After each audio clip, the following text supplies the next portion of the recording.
Ya,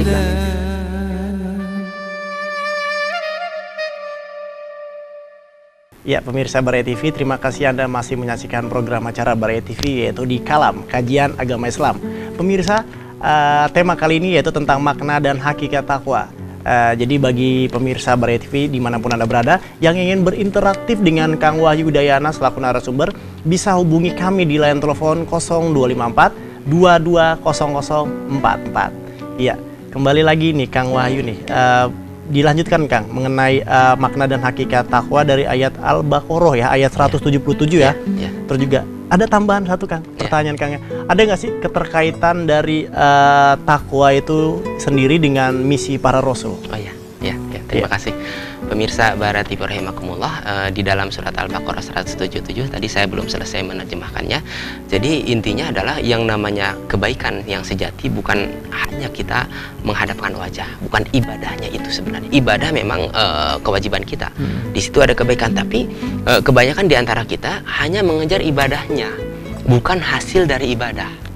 Nah, padahal di sini artinya dikatakan walakinnal birra, tetapi yang namanya kebaikan yang hakiki adalah orang yang beriman kepada Allah, hari akhir, para malaikat, beriman kepada kitab dan para nabi. Nah, ini keimanan semua ya. Kemudian wa atal mala ala hubbi zawil qurba wal masakin wa sabil wasaila fi riqab. Dia memberikan harta, sebagian dari hartanya walaupun dia masih mencintai harta itu. Nah, dalam ayat lain Allah mengatakan lan tanalu birra hatta tunfiqu mimma tuhibbun. Engkau atau kalian tidak akan mendapatkan kebaikan yang sejati ya sampai kalian menginfakkan sebagian dari harta yang kalian cintai. Nah, itu dalam wujud zakat atau sedekah tatawwu sunnah. Nah, jadi yang namanya kebaikan sejati adalah pertama iman kepada Allah, kemudian yang kedua keimanan kepada yang lainnya, malaikat, kitab, nabi, juga memberikan harta. Nah, jadi yang pertama iman, disebutkan 5 hal iman kepada yang 5 tadi. Kemudian yang kedua wa atal mal, ini sosialnya bagus. Di masyarakat bagus, wa atal mal ala hubbi. Dia memberikan harta walaupun dia masih menyukainya kepada zawil kurba. Nah, zawil kurba ini kerabat terdekat atau bisa juga tetangga yang terdekat. Karena kurba ini artinya bisa kerabat, bisa yang dekat gitu kan. Kemudian wal yatama, anak-anak yatim, wal masakin, orang miskin, ibnu sabil, yang sedang dalam perjalanan atau tersesat di jalan dan seterusnya, dia tidak punya uang untuk bisa kembali ke tanah airnya. Kemudian wasailin, para peminta-minta, wafirikob, untuk memerdekakan budak. Kalau sekarang tidak ada budak, berarti memerdekakan seorang dari himpitan ekonomi. Beri dia pekerjaan atau ajari dia skill apa kemampuan untuk bisa berwirausaha misalkan. Ya, nantinya memerdekakan dia dari belitan ekonomi. Kemudian waqamas shalah. Nah, pertama keimanan, kedua kemudian kepedulian terhadap sesama, wa aqama shalah, ibadah terus menerus. Wa aqama shalah, dia mendirikan sholat. Wa ataz zakat, dia pun memberikan zakat. Wal mufuna bi'adihim, menepati janji.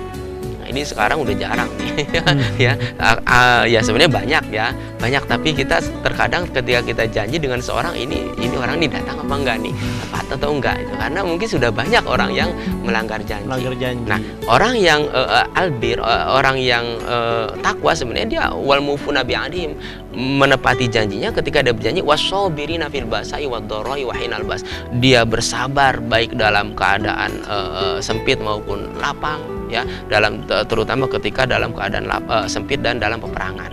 Nah, kita lihat Kang Denny, ayat akhir dari ayat 177 Al-Baqarah ini ditutup dengan ulaikal ladzina shadaqu wa ulaika humul muttaqun. Mereka itulah orang-orang yang benar dan mereka itulah orang-orang yang bertakwa.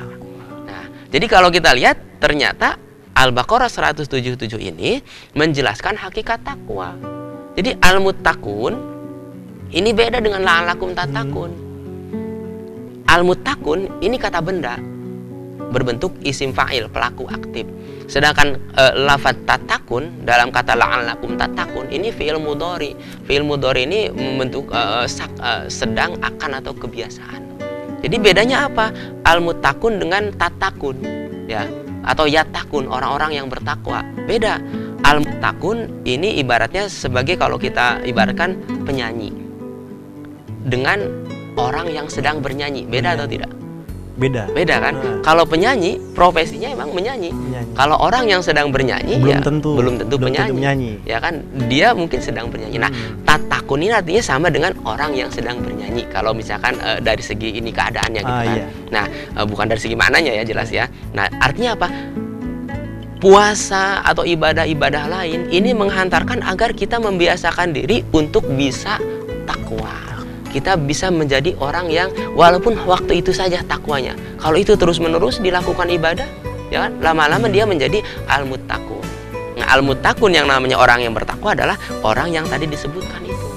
Dia beriman kepada Allah, dia peduli terhadap sesama, dia terus-menerus juga ibadahnya istiqomah, dia memberikan zakat juga, dan dia baik dalam pergaulan di masyarakat. Ketika berjanji dia menepati janjinya, dan ketika mendapat musibah dia bisa bersabar. Nah, Kang Denny dan pemirsa Barati rahimakumullah, dari sinilah kemudian kita akan dapati sebenarnya ternyata ya para rasul, semua utusan Allah ini misi utamanya justru adalah dua hal, yaitu takwa dan tauhid. Ya, intinya adalah tauhid dan takwa. Jadi kalau kita lihat surat Asy-Syu'ara ini dalam rangkaian ayat yang cukup panjang sebenarnya, ayat-ayat Asy-Syu'ara ini di sini disebutkan misi para rasul. Misalkan di sini, Kazzabat qaumun Nuhinil mursalin id qala lahum akhuhum Nuhun ala tattaqun. Jadi kaumnya Nabi Nuh ini mendustakan para utusan. Loh, kok mendustakan para utusan? Kan yang diutus cuma Nabi Nuh gitu kan. Kok bisa dikatakan mendustakan para utusan? Oh begini, ketika seorang kaum atau suatu kaum mendustakan Nabi yang diutus kepadanya, ini berarti dia sama dengan mendustakan semua utusan Allah. Kenapa? Karena semua utusan Allah ini misinya sama, yaitu ibadah, tauhid, monoteisme, mengesahkan Allah. Dan juga yang kedua adalah membawa misi takwa. Ala tatakun, ketika Nuh berkata kepada mereka, ala tatakun, tidakkah kalian menjadi orang yang bertakwa? Nah, dari mulai Asy-Syu'ara ayat 105 sampai Asy-Syu'ara ayat 150 ini disebutkan hampir beberapa utusan ya, semua utusan di sini ulul azmi juga disebutkan semuanya mengatakan hal yang sama, ala tatakun, tidakkah kalian menjadi orang yang bertakwa? Disinilah pemirsa Barati rahimakumullah, kalau kita lihat lagi, cari lagi dalam ayat Al-Quran, kita akan dapati, oh ternyata takwa ini adalah wasiat Allah kepada semua makhluknya, semua umat manusia, dari semenjak Adam sampai kita ya, sampai hari kiamat. Nah, ini disebutkan dalam surat An-Nisa ayat 131. A'udzubillahi minasyaitonirrajim. Wa laqad wasainal ladzina min qablikum wa iyyakum anittaqullah. Sungguh, kata Allah, telah kami wasiatkan kepada orang-orang yang diberi Alkitab sebelum kalian, ya sebelum kita umat Islam, wa iyyakum, dan juga kepada kalian umat Islam, kaum muslimin, anittaqullah, agar bertakwalah kepada Allah. Nah, jadi sudah mulai terlihat nih. Jadi kalau kita mapping, kita petakan begini, kalau kita petakan takwa ini wasiat Allah kepada semua makhluknya, semua umat manusia, ya kan? Karena takwa ini wasiat Allah kepada semua umat manusia, maka ternyata misi utama dari para nabi yang diutus oleh Allah adalah membawa misi takwa. Berarti keterkaitannya itu terlihat ya kan? Jelas. Nah, bagaimana untuk bisa meraih takwa? Disinilah kemudian para utusan mengajarkan kita beribadah supaya bisa meraih derajat takwa. Nah, tampaknya obrolan kita makin seru, tapi jeda dulu ya Kang ya. Baiklah pemirsa Barati TV, jangan beranjak kemana-mana karena setelah jeda pariwara berikut ini kami akan segera kembali. Jadi tetap di Kalam Kajian Agama Islam.